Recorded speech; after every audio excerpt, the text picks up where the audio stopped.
Our reading today will come from this book that I absolutely love called Spiritual Literacy, Reading the Sacred in Everyday Life, and it's by Frederic and Mary Ann Brussat.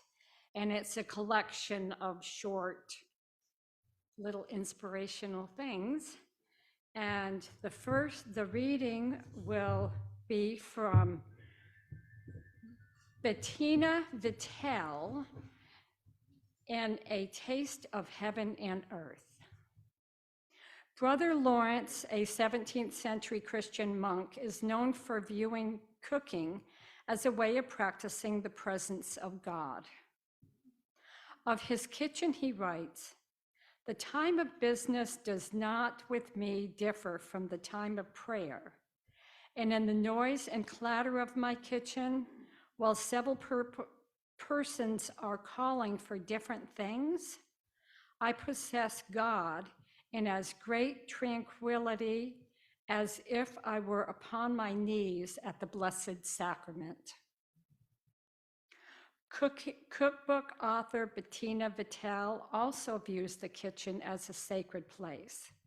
It is where she practices mindfulness. The kitchen is a place that sharpens us. It's a place that wakes us up. Our sense of smell becomes keener. We taste with greater delicacies. We see with more clarity, and our movements become quick and sure. But there are times when we are not as sensitive, not as focused. We're distracted and nothing seems to go right. In the kitchen, the results are very easy to notice. The sauce burns, the bread doesn't rise, and dishes slip out of our hands. Cooking requires that we be fully present. This is one of its greatest teachings. It keeps bringing us back to what is happening in the moment and continuously calls our attention to what we are doing.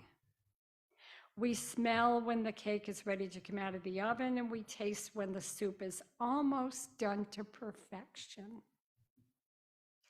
When the water boils on the stove, we turn down the heat. Through cooking, we can become more responsive to what is happening around us. In the very same way that the Chinese cook was able to sharpen his knives just by using them, we can sharpen our lives by living them with awareness, moment by moment. This morning, we'll hear Kathy talk about living in the moment and mindfulness. But I have one more short reading. The second one invites us to go a bit deeper. And this one is by Joseph Goldstein in Insight Meditation. A friend's son was in the first grade of school, and his teacher asked the class, "What is the color of apples?"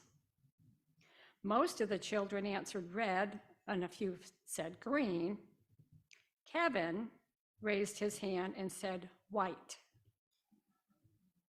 The teacher tried to explain that apples could be red, green, and sometimes golden, but never white. Kevin was quite insistent, and finally he said, "Look inside." Perception without mindfulness keeps us on the surface of things, and we often miss other levels of reality. Namaste.